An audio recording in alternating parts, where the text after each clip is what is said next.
All right. Well, good morning, everyone, and welcome back to Thursday morning Bible study. And we may as well just jump right in to our Bible study today. We are going to be starting with Mark chapter 9, verse 30. If you remember, last week we had finished up with the story of the healing of the boy with the demon. Um, and now there's going to be a little bit of a change in the way the gospel focuses now. So, who would like to start with the second prediction of the Passion? Who would like to read?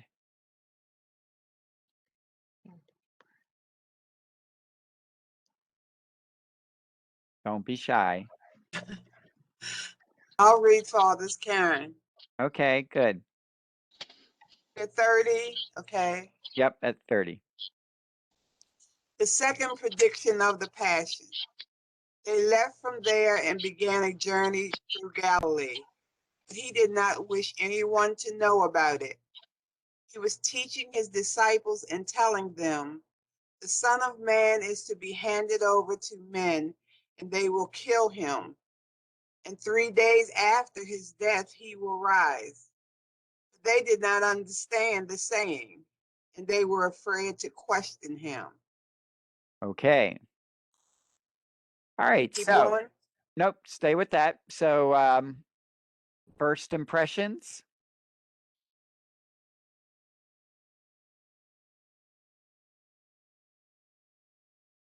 Did it make an impact on anybody? I feel like he's warning them ahead of time of what to expect. Okay, yeah. So this is now the second time. That's why the title, the second prediction of the Passion. This is the second time that he's going to tell them about the Son of Man being handed over. Do you remember when the first time was? After what event?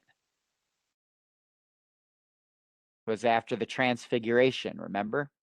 Oh, right.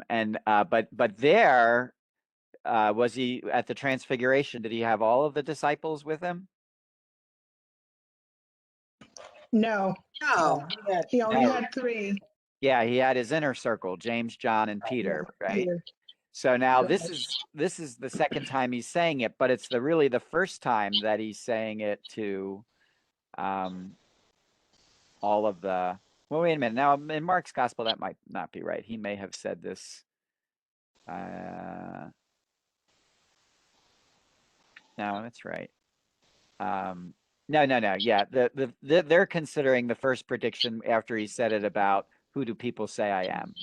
So Yeah. no, so he is saying this to all of them. And I was thinking, what hit me was they did not understand what he was saying, but they were afraid to question him. So after the first time, when they said, when Peter had said something and he said, "Get behind me, Satan," it was like, okay, and said this again. I'm not gonna jump out there this time. So if Peter jumped out there that first time, you think the rest of them were gonna do that? I don't think so. yeah, that's what I got out of it. Let me mute somebody. I hear all this background. Okay. What do y'all think if he did not? Dee, we're getting feedback from you again. Not really. So, what do you think about they're beginning this journey through Galilee, but he did not wish anyone to know about it? Does that signal a change for you? Yeah, because it was his own private ministry now, just with the 12. He didn't want other people around. Okay. And what do you think he's going to do? What's his focus when he's just got his 12 buddies with him? What do you think he's going to be focusing on? He's going to be focused on. Oh, I'm sorry. He's going to be focused on teaching them. Yeah. Yeah, so this is going to be this is a new segment in essence, and there it's going to start a process where Jesus is really trying to teach his disciples. Um, so he starts again by getting them ready for the reality that he is going to be handed over to men and they will kill him. And 3 days after his death, he will rise. Okay. So this is a new thing. Go ahead. Right. No, I was just saying because the very first sentence struck me. Once again, he didn't want anybody to know, but then I thought this is a time of preparation. That's the word that came to me. Because when you let other people know things, sometimes it just convolutes and confuses everything that's going on. And I think he wanted to be clear with his disciples exactly what he was going to be going through. So, I'm telling you, you won't have to get confused, but still they didn't understand. They I still mean, don't get it. Yeah. they still don't get it. Yeah. Yeah. I'm back where I'm back there where it's I don't know whether to stay or go. I'm afraid. I don't know. I can't question him because of what happened. But now he's telling me this stuff. I'm getting kind of, it's kind of scaring me a little bit. Do I want to stay with this group or do I want to leave it? That's the way I'm thinking. That someone might be thinking. Yeah, it's hard to know exactly what's on their mind, but we do know that this whole idea that Jesus is going to suffer and die and rise again is still a mystery to them. They still don't fully get it. And should that surprise you? No, I think they were probably terrified also because here their quote unquote leader and this rabbi who's been teaching them and leading them and had been get together all this time. Now he's telling them, well, I'm going to die and I'm going to be strung up and and I'm sure they were terrified. It's like what many of us have experienced. I mean, those last 4 years were terrifying. Um, and, it's like now we have a leader who is getting us back on the right track. We have an administration that's moving us in the right direction. And the thought of losing what we have right now is terrifying because we need to move forward. We need to get on with it, so to speak. And I think too that what I think Jesus is asking them here to personally, I don't think I would want to know in the future whether somebody I love is going to die. So they're I actually agree. being asked to look at the future. I mean, who wants to know in the future whether their brother, sister, mother, anyone is going to die? And if my sister, had told me to predict this, particularly during this time, and said, "Guard, this COVID is taking me down. It's going to kill me." I'm not going to say anything to her about that because I'm not going to accept the fact that that's something that could happen to her, Okay. And, Yeah. and I really don't want to know. and I Yep. really don't want to know. Yep. So yeah, Garnetta, their that was reaction very good. Yeah. yeah, their reaction is understandable. And it'll take time. And in fact, they won't really fully wrap their minds around it until Jesus has risen from the dead and appears to them. And even that takes them time to figure out what's happening. So this is really getting at the heart of this mystery that, we know so well because we've heard the story a million times, but they don't understand it as it's unfolding. We're sitting Okay. here telling them they don't understand it, and going with Garnetta, I love what she said, is that this is their buddy, and all they are family together, and you're talking about nobody wants to walk around and hear that you keep talking about you're going to die, in your group. Do you want to hear that if somebody father in your staff kept walking around telling you they're going to die? They need to go see a psychiatrist. Because something is totally mentally wrong with them.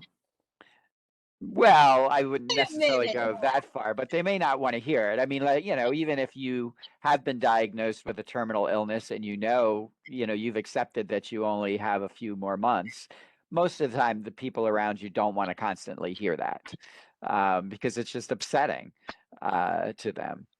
But But I know of a colleague once who knew her husband was going to die from cancer, and she wore black every day, mm, 5 working days a week, and she wanted the empathy. She wanted to hear people to feel sorry for her, yeah, and that's on the other spectrum. that's But that's right. Yeah, so we all react differently to it, and so clearly the news he's telling them is very difficult news. Now, just for something to keep in the back of your minds, for those of you who really like to do Bible study, this idea of being handed over, that actually is an idea that's used by all three Gospels, and sometimes it gets translated as betrayed. Um, but but you'll notice as we go through this story, if you pay attention, Jesus is here saying that he is going to be handed over to men. We learn that Judas hands Jesus over to the Jewish authorities. We then learn that the Jewish authorities hand Jesus over to Pilate. And then Pilate, what does Pilate do? Do you remember? he hands him over to the Romans. He hands him over to the people. Remember, the crowd. Okay. Yeah. Um, so there's this process of handing Jesus over, and that becomes a very important theme in the Gospels. That part of what's happening to Jesus is what other people are doing to him. And the question is, where are you in that process? Are you also Um, handing Jesus over? As he comes into your midst, you just hand him over to somebody else. Um, it goes a little scarier than that, because Saint Paul, if you remember in his letter to the Romans, says that God handed Jesus over. And the one who handed Jesus, his only son, over, how much more will he give to us? Right? Remember that?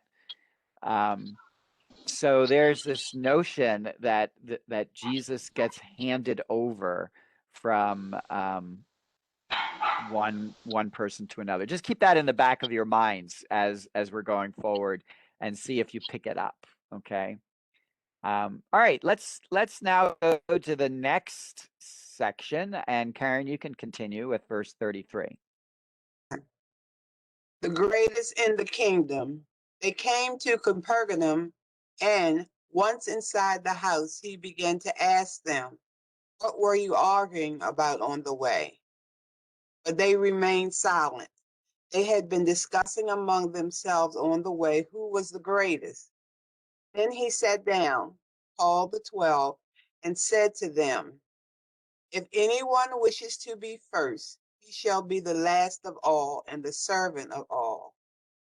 Taking a child, he placed it in their midst, and putting his arms around it, he said to them, "Whoever receives one child such as this in my name receives me, and whoever receives me receives not me, but the one who sent me." Okay. All right. First impressions.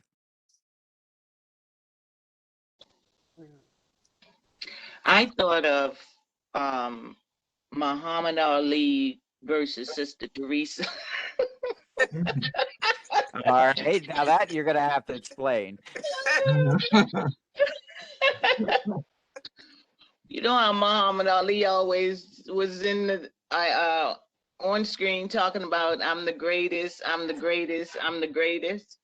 because he's talking about the physical part of his body, and then here Sister Teresa is this spiritual person who, not say that Ali didn't help the poor, but it was like the opposite for me, how she helped the poor, how she was this quiet spirit who did a good service to the poor, versus out there shouting about what she could do and how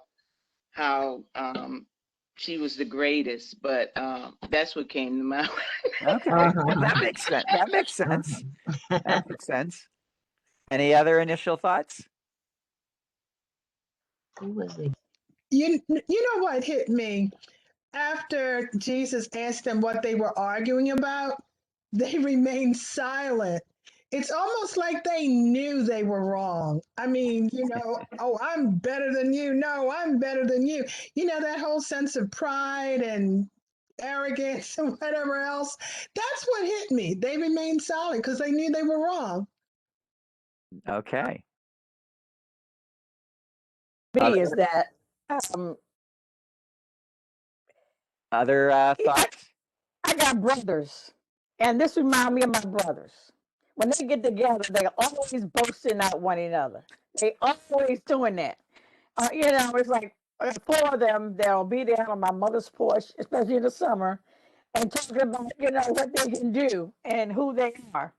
And this is exactly what reminded me of it's boys being boys, doing what they normally do. And then when you catch them at it, they kind of embarrassed. They don't say anything. Oh, nothing happened. Nothing happened. We were just kidding around. That's exactly what they were doing. But Right. Because they were and, wrong. yes, I don't like the part where they said in 36 he called the child it. Why did they say it? Taking the child, he placed it on the mess. Why could he say the child? You didn't want to say his or her, him or her, but that it just bothered me. Yeah. It was like a thing. Right, right. Right. And if I were talking to my children and one of them claimed to be the greatest of the other one, um, I would probably have a lesson to teach them about neither one is greater than the other one. As a family unit, they would be to love each other, take care of each other, have some humility.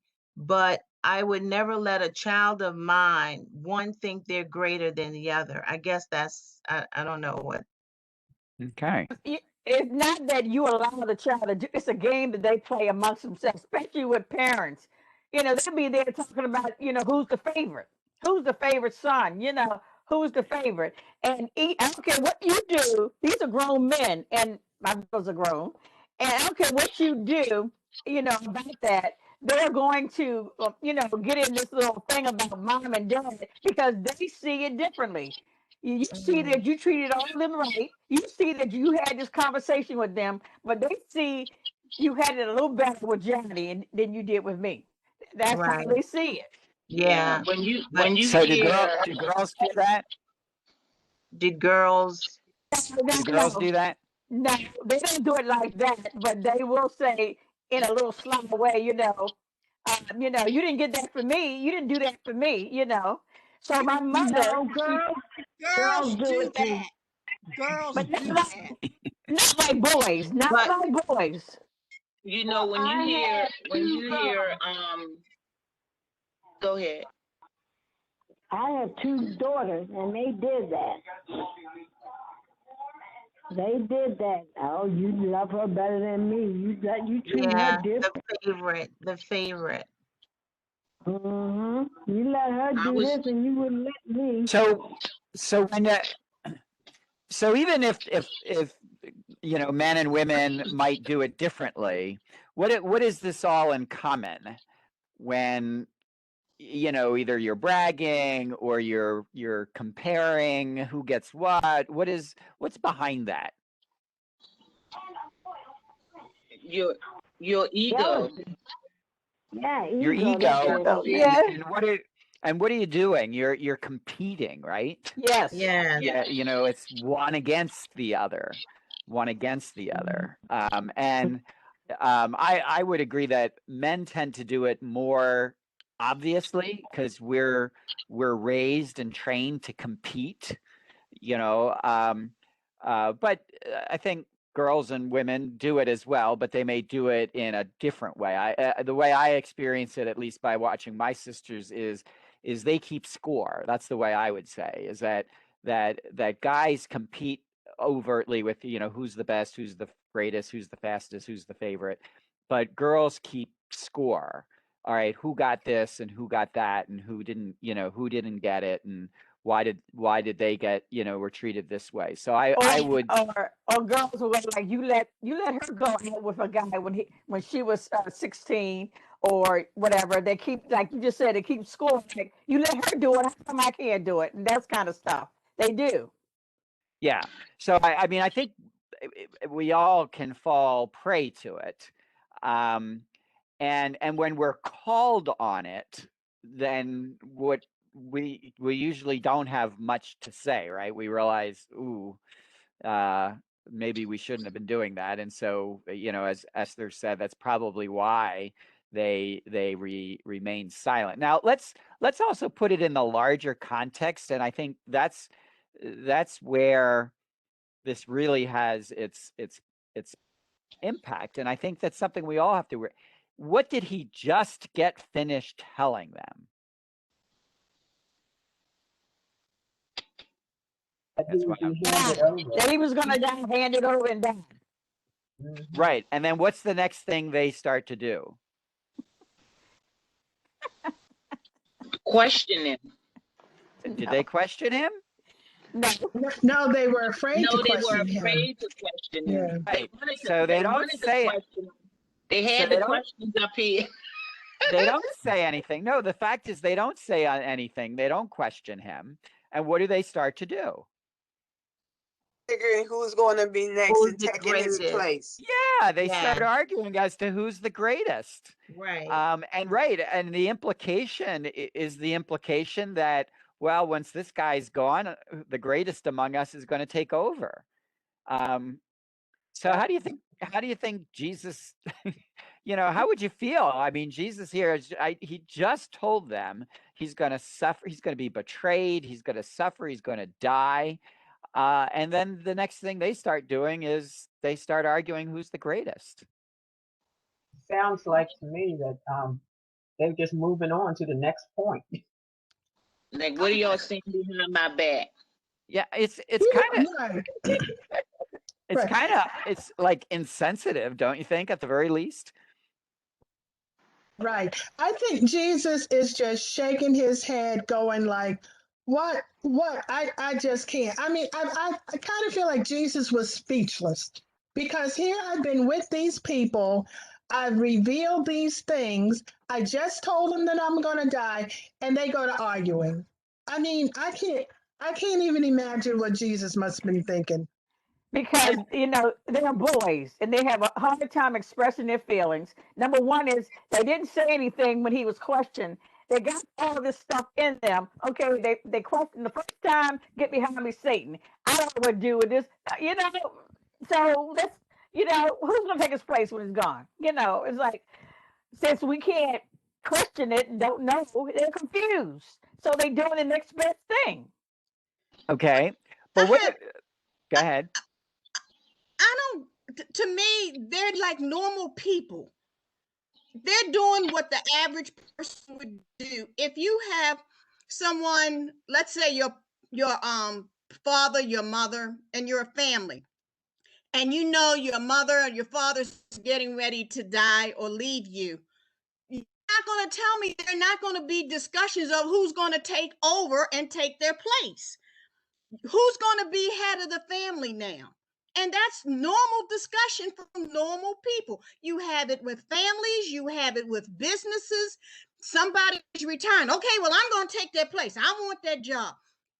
That's normal. That's what people do. And stop and think about it. That's what the average person, not saying everybody, but the average does when you have a leader who is no longer going to be there to lead you, somebody's always going to want to be the person to take the place of the ex-leader. So they're doing what most people do in And real life. You and know, are they you know, doing it? Wait a minute. Let me play that up with Pat, because and then Pat, are you, when they're talking about who's coming next, are you going to do that with the leader there? People do. Well, but most People likely you're do. not, right? Most Well, likely, I look at it you as know, you're going no, to well, go off to the they're side and comfortable. start talking about that.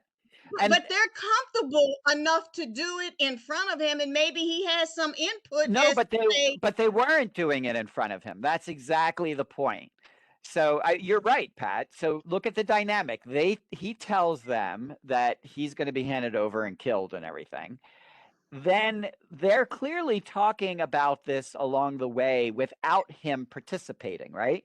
Because he has to ask them, what were you arguing about on the way? So he knows they're talking among themselves, but he wasn't part of it, right? And right, then they remain silent. And I think that's exactly the dynamic that could be at work that Pat's talking about. Let's say mom is dying, right? And all the kids are in the other room and they're starting to think about, what are we going to do once mom dies, and who's going to do this and who's going to do that. And right, mom comes back into the room, and what are you all going to do? Like, you all get quiet, right? yeah. Because you're not going to talk about that in front of her. um, no. and and I think that could be a way of understanding what is going on.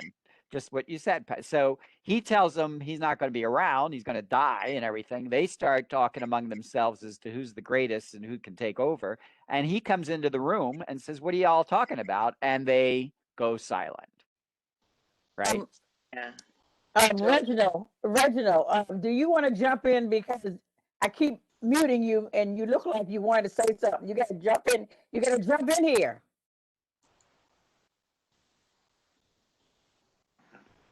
I will. Okay. All right. Just want to let you know I saw you.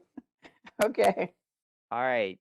So yeah, so it's an interesting dynamic that's going on here, and I don't think you want to separate that they were talking about who's the greatest from the fact that they just learned again that Jesus is going to be handed over, he's going to be killed, and rise again on the third day. Now let's move on to this child, because I think there's some interesting things about that. So then he sits Yeah. down. What did uh remember what we said about when somebody sits down, what they're doing? putting his arms around. Teaching. He's getting ready They're to teach. teaching, exactly. Remember Exactly. that's the posture Yeah. of the teacher. The Right. teacher sits down to teach. So again, this is still part of, remember, back up here, he was teaching the disciples, right? And now he's continuing to teach. So we're in this section where Jesus is trying to teach these guys. So he calls the 12 over, and he says to anyone, whoever wishes to be first, he shall be the last of all and the servant of all. Okay. Now, one of the things that's important again for us is this word servant, um, and how it gets translated, because translation matters, and it's not always the best. So the word, the Greek word that is being used as servant here is diakonos. All right, we've said that several times before, diakonos. Does anybody remember, or does diakonos sound something familiar to you? Deacon, Deacon. A diaconate. deacon. Yeah. A Deacon. deacon, right. And when you see the word being used in the scriptures, because they had other words for servant, uh, when the Gospels use the word diakonos, it's a reference as well to ministry. Okay, so this could have been translated, if anyone wishes to be first, he shall be the last of all and the minister of all. Um, So when you put it in that context of not just the servant of all, but the minister of all, how do you interpret that?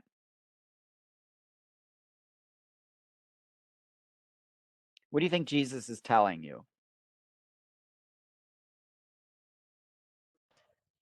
Telling me that it's not an easy job. You're going to be working. That's what he's telling them. And you're Yeah. going to be helping out everybody. And Okay. as a minister, you're going to be called to do certain things. Right. Yeah. Yeah, I mean, you I know, think it's a posture. It's not so much a posture of master servant, you know, that type of thing. It's the posture of you're now going to have to care for others. You know, you could have translated servant to caregiver, right? He shall be the last of all and the caregiver of all. So this whole idea of servant, you know, you have to remember that when, you know, the word that's being used is not in diakonos is not a subservient type of thing as much as it's a ministry such thing. So remember how people said after Peter's mother-in-law was healed and she got up and served them, and sometimes you get these little crack remarks of saying, "Oh, see, now the men have to be served by the woman." You know, that's kind of missing the deeper significance of the words that the Bible is using. You know, it could have easily been translated, so she got up and began to minister to them. Well, Father Rich, could it also be a way? Well, I'll give an easy way. It's like being a mother. As a mother and a father, you are really serving your children because your children will always come first. They will be Okay, put at yeah, of everything before you. I mean, I don't care if you're sick, falling out, you're gonna get up and make sure those kids are okay, especially if they're young kids. You're gonna yeah. make sure they're okay. Yeah, I just pointed out that, you know, don't equate this idea of service and servant with like slave, you know, Right. and worker. When the New Testament uses the word diakonos, and we translate that as service or servant, um, in the New Testament, there's a sense that there's a level of care that goes towards that. All right, that you don't just serve somebody because they're higher up than you. You serve them because you care about them. Um, so when you know Jesus says that you know the greatest among you will be the one who is the servant of all. It's the one who cares for all. So care is really the distinguishing factor. There certainly is the work that goes into service, but you know, service just because someone's higher up is not the same as serving someone because you care about them. that's And just as Pat say, when you serve your family, it's not necessarily because your family is better or higher up than you are. You serve them because you care about them. Okay. and that's the way I thought So, about it, Father Rich. And what came to mind for me was that the being the servant of all would be my real reward mhm. after all is said and done. That would Okay. be my reward. I never thought of it the way you are explaining it now, the two ways that people could think of it as being a slave. That never came to mind when I read it. I actually thought about um, being a person who I would never want to be exalted, but I would always want to feel um, how I need to work to feel the real reward and the blessings of Jesus Christ. Okay. Right. And you do that through your care and love, not through your Okay. status. Right. Right, So right. Thank that's you. what yeah. Yeah. And So, thank you, so, Loretta, because I felt the same way. And you explained it so beautifully because I'm not going to look at that word servant in the same way that I've looked at it before, just from your all's insights and what you said, Father Rich. Because even though I knew Jesus was a servant, I never looked at the word as ministry and caring. Right. Even though we serve people, and you don't mind, like you said, Loretta, you don't mind doing that, but the word has a whole different meaning for me now. I would Yeah. never look at that word again the same way with the same connotation. Okay, so then when you put it in that context, now he's going to demonstrate what he says by using a child, as a symbol, as a way of of uh, bringing his point home. Now I want to real quick um, get to Dee's point because sometimes there's a lot made of this, and sometimes I think it's more than what needs to be made of it. So it is striking for us to hear this translation say, taking a child, he placed it in their midst, right? What would be our preferred way of saying it? It's a boy or girl. So to So me, it would say, you would add more words. Taking a child, he placed the child in their midst.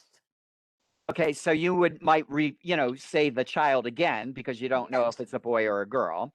Right. Um, That wouldn't matter, but in the standard English right now, if you had to, you would use if you had to use the pronoun him, her, or it, which one would you use for a child? Him or her. probably him. Him or Him, her, right? him and her, You right? know, and if you don't know, I mean, this is one of the big debates in our language today.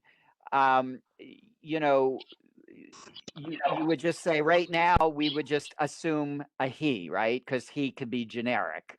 So taking a child, he placed him in their midst. Or some people would say, well, when you don't really know, periodically say he and periodically say she, right? So you could say, taking a child, he placed her in their midst.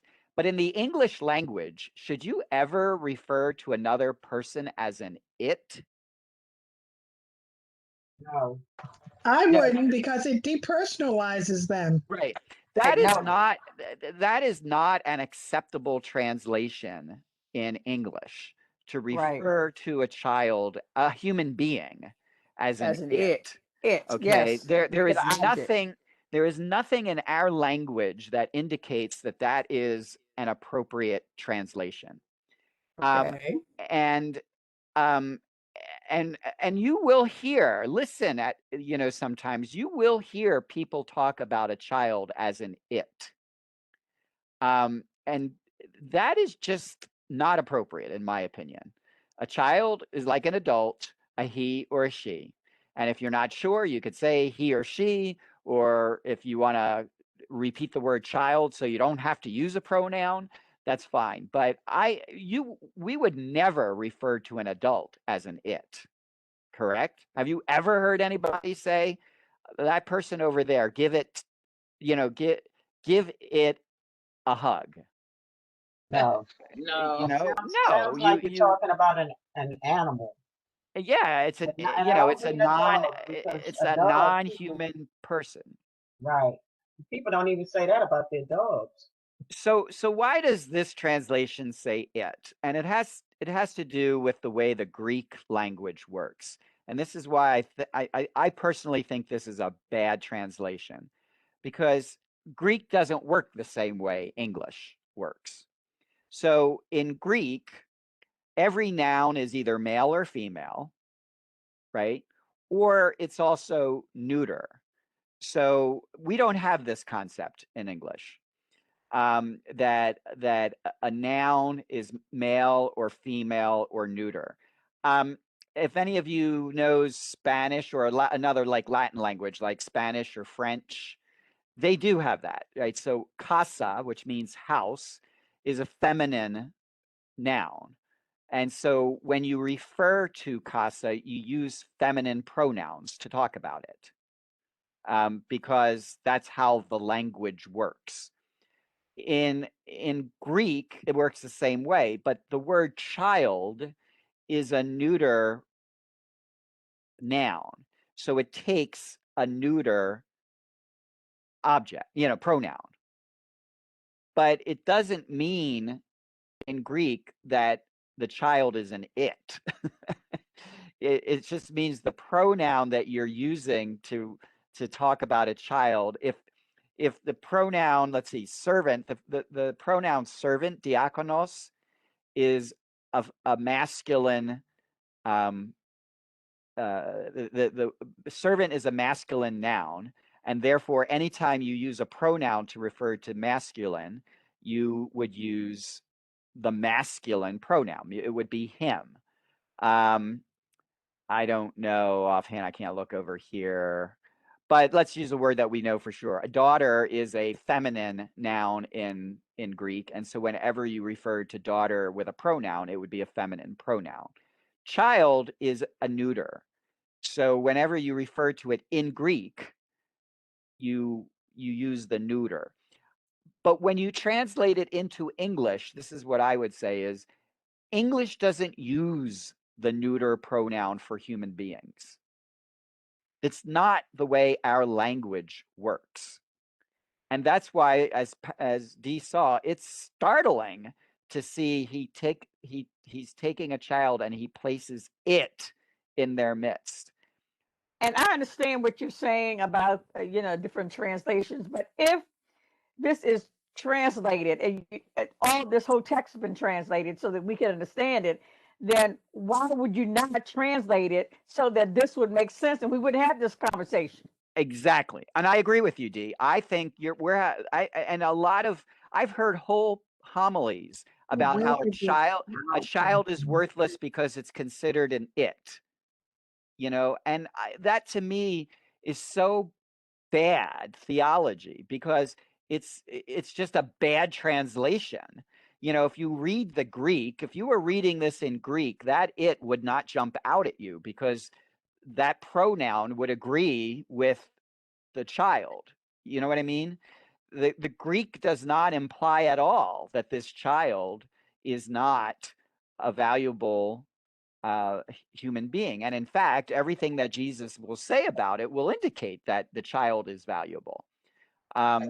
So you're absolutely right, Dee. I would say the translators really messed up on this one, that they should have said, taking a child, he placed him in their midst, and putting his arms around him, he said to them, right? Or if they wanted to be bold, God forbid, should you be inclusive about it and say, taking a child, he placed her in their midst, and putting his arms around her, he said to them. But Father Rich, I was They would have used struggling her. with this passage because I was struggling with this passage because I couldn't given based on what Jesus said that he didn't want anybody to know that he was there. I was wondering, was this really a physical child was he talking about something else? Because nobody was supposed to know that he was there. So where did the child come from? well, all we know is he's back in Capernaum, Capernaum, yes. and he's inside the house. So and usually when Jesus is in a house in Capernaum, it's Peter's house. So we don't know that for sure, but he's now not on the road and it's just them. He's back in a house. So there Right. apparently are other people in the house. Hmm. So it is a real child. I've never heard an interpretation of this passage that says that the child isn't real. Okay, because But I I was think, looking at the it as well, and I was thinking, were they talking about something else, or was it a real yeah, child? no, it's a real child. But I just think there's a lot made over this word "it" that really doesn't need to be made over. It's because it's a bad translation, Okay. and that I don't think Mark, the gospel writer, or Jesus is at all implying that this child is not worth anything, that this child is the equivalent of an object. I think our English translators really blew it when they decided to use the word "it" to refer to that child. Well, Father Rich, can you tell me what word in the English dictionary really would you use if you didn't want to describe a child as a male or a female? We can't. See, that's the problem. That's in our language, a human being has to be referred to as either he or she. It is unacceptable to refer to a human being as an it. Do you agree with me on that? I agree, but Father to a Rich, point. could So- this be that this was a female child and women and female children were not of importance in that time, that he addressed it as a We don't know the gender of the child. We don't know that. No, I'm just and saying, could that have been the reason? no, again, in the Greek, you use the neuter. So it is neuter, right? So if you're looking at the our language has three pronouns. It has a masculine pronoun he, a feminine pronoun she, and a neuter pronoun it, right? You following me? You all Yeah, with me on that? Okay. yeah. Um, if we're talking about a non-human being and we don't know the sex, so if we're talking about your dog, and I don't know whether your dog is a he or a she, am I allowed to call your dog an it?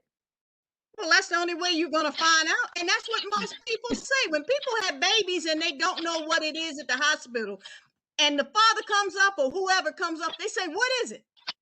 Well, They that's do. They say, yeah, "What is it?" and that's using it in a different thing. But I never say that. I I would say boy or girl, right? Or he or she.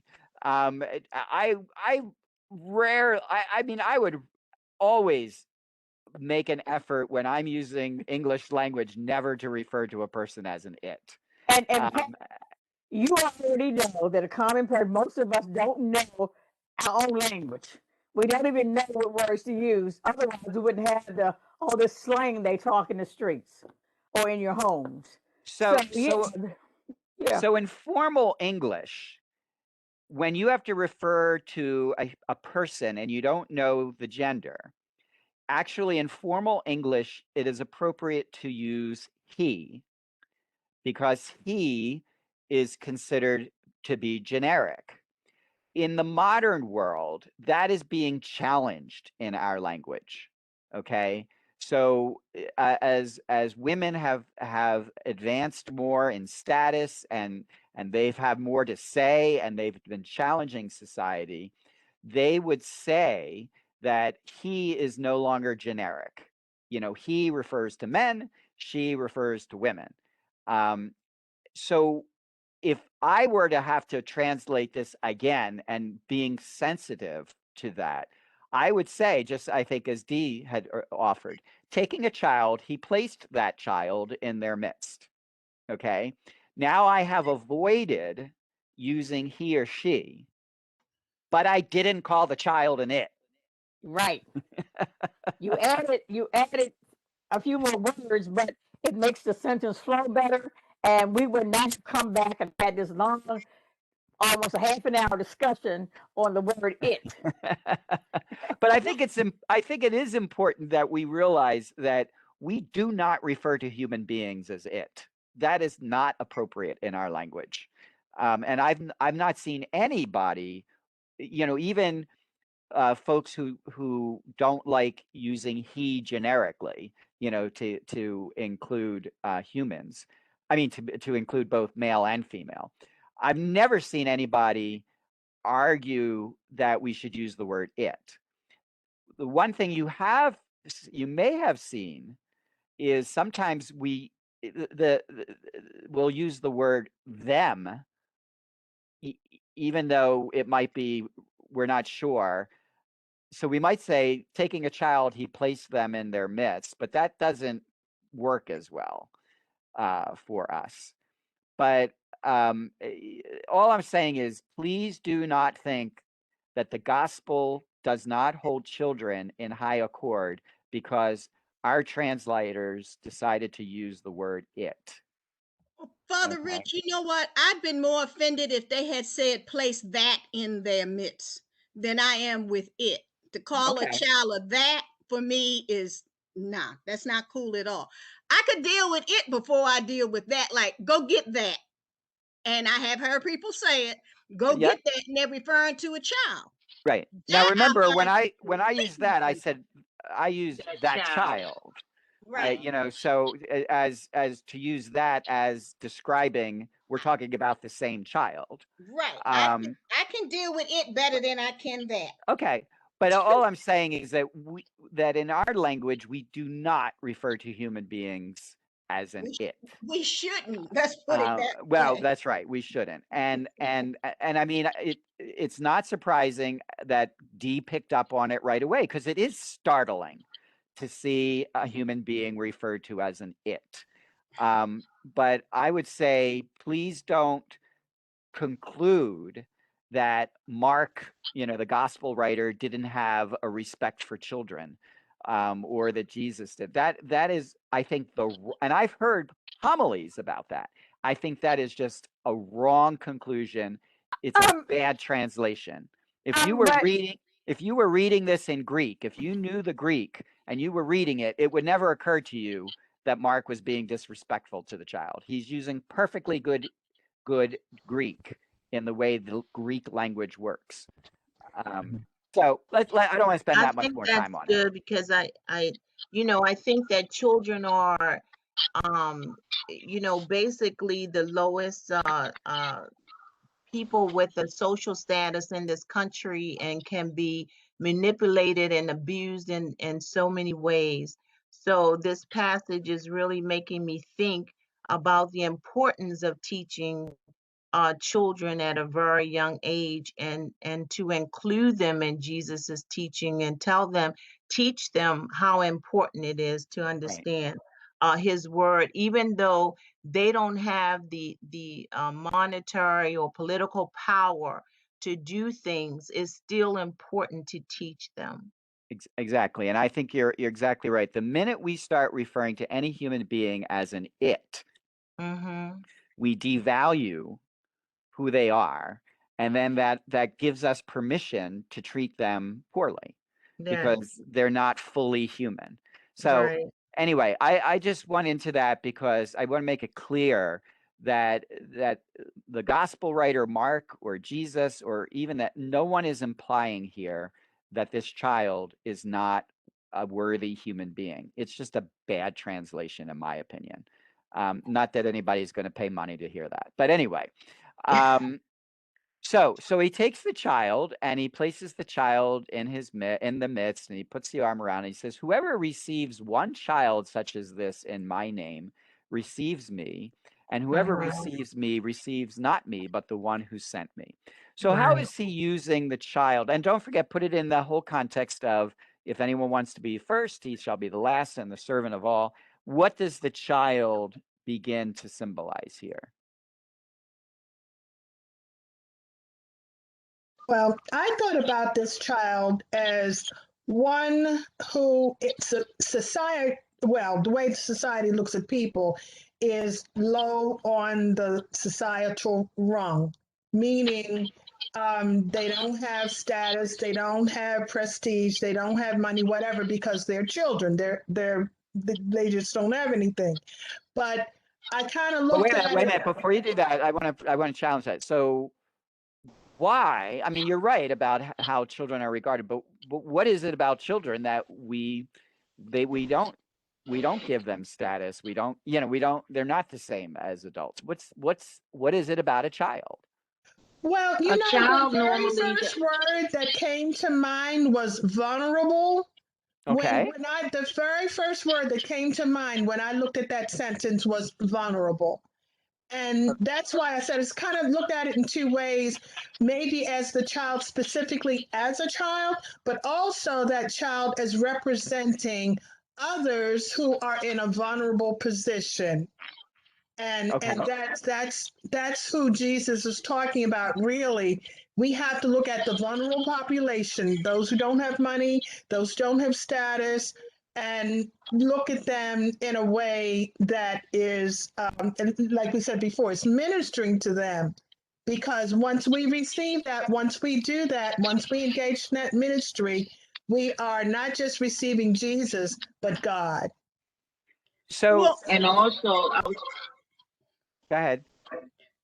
I was going to say that the 12 apostles were speaking of or arguing back and forth who was the greatest, but children don't normally do that. They don't have the greatness that the apostles are arguing about. Might depend on how old the child is, but Yeah, certainly certain kids at a certain but age will start doing that. I'm the greatest. yeah, But Children, go ahead. but We're greatness in the sense, Father, that they're not going to take over someone else's place if someone should die. Oh, Or, that's probably the case. Yeah. but but okay, Word can I say dependent that's comes to mind to but me. people generally see children as people who can do anything for us. Okay. well, Yeah. children can't take care of themselves. They can't feed themselves. They can't clothe themselves. They are Right. dependent upon an adult or someone older or in charge to take care of them. Children have no say. And you know, and I know, when our kids were growing up, they best not talk back. If I said go into the other room, that did not entail a conversation. That meant go into the other room. Period. No conversation needed. They And can't do anything for themselves. Nothing. That, And and children back in those days weren't considered anything. All right. Well, They that's what I were want to get at. I want to. like property. Okay. They were So property. now let's. This is what I want to get at, and I want to break away from the social norms. So I don't. I want to break away from what are the social norms around children. Dee, I think I'm getting feedback. it's not. So what people will rush to do is saying, "Oh, a child back there didn't have any status and he was property and everything." Let's break away from that, because that's what I was pressing Esther. There are certain things that are probably universal about children, or at least at a certain age, of a child, that transcends society and it transcends history and it transcends culture, and that is the vulnerability of a child. that's right. If it's depending on how old the child is. So let's assume a very young child. Um, and no matter where you are in the world, no matter whether it's the 21st century or the first century, young children are vulnerable. They aren't capable of taking care of themselves. They need someone to care for them. And not only that, but they need someone to care and love them, not just provide food, here you are, but they have to provide what a child needs in a caring and loving manner if the child is going to grow and flourish, as a person. And the other thing about the child is that the child isn't going to be able to repay you in the same way that you're caring for the child. That doesn't mean the child doesn't have anything to offer. And I, certainly, those of you who are parents and grandparents, I would think that, when your children and grandchildren were small, they were giving something back to you. But it's not like when you fed them, you could expect, well, tomorrow they'll feed me. They're not going to be able to give back to you in the same way that you're giving to them. Father Rich, I just wanted to just say something, because when I hear that, I think about all the children that were enslaved who gave back so much to their masters. So they gave back a whole lot more to them than what their masters gave to them. So I just wanted to point that out when Yeah. I hear that. Yeah, I mean, I would say that, even of the adult slaves. I mean, that's Yes, yeah. But I was thinking about the children because, I mean, you had 6, 7, 8, 9-year-old, very vulnerable children out there working in those fields, picking cotton, and so they gave a whole lot, not just back to the people who housed them, but to this entire country. So I just wanted to say that. Okay, all right. I mean, although again, in this context, that's not. I mean, that is an abuse of the child. Yes. And so, we have to again realize that Jesus isn't treating this child as though the child is property, as though that he as an adult is entitled to do whatever he wants with this child. He's really using the child in a manner that I think is universal, which is to say, here is a human person who is vulnerable by by their very nature as a child, is vulnerable and in need, and and you are to relate. How you relate to this child will say something about how what your status in the kingdom of heaven is, but also it will talk about how you relate to me and the one who sent me, right? So for whoever receives one child such as this in my name receives me. How would you interpret that? How would you broaden that to take out the whole symbol of a child? What is Jesus saying? Whoever receives one child such as this in my name receives Uh, me.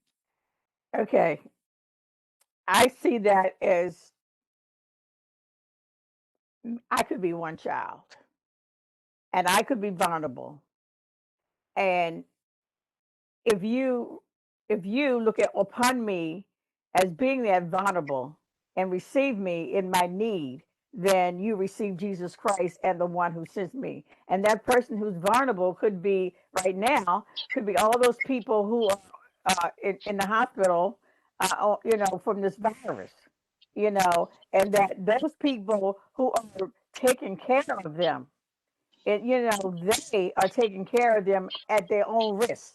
If you think that's why we think about them all the time, is because at their own risk, they are, responding to the need of that person.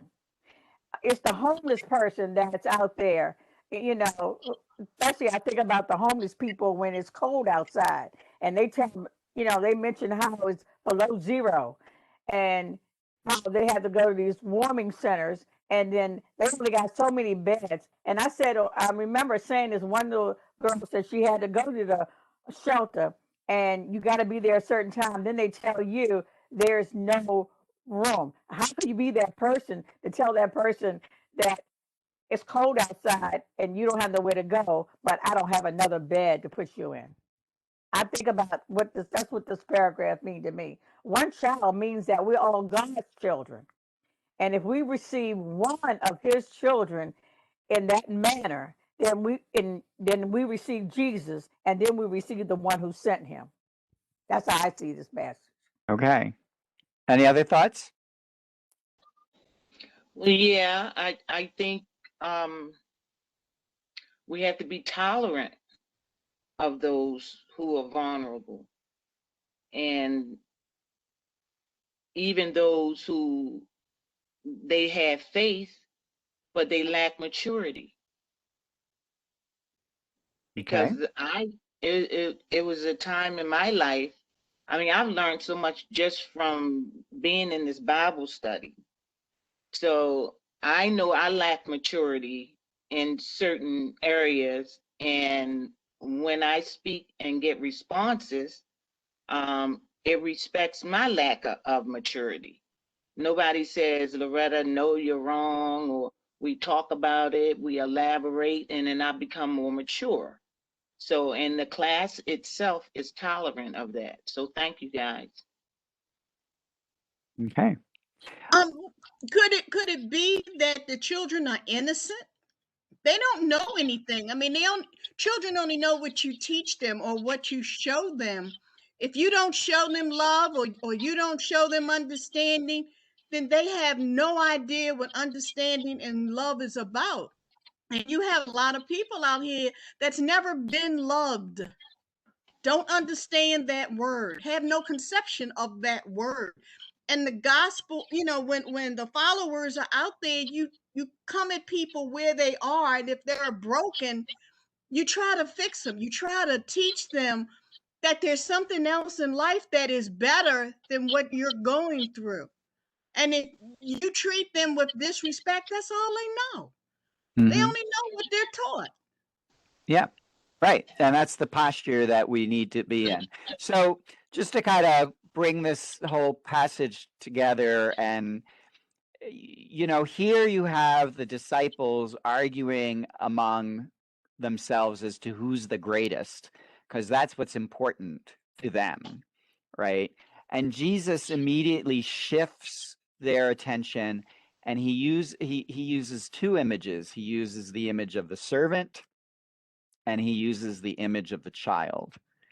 And I would argue that in those two images, Jesus is not talking about status as much as he's talking about what I would say standing. I mean, how do you treat another person?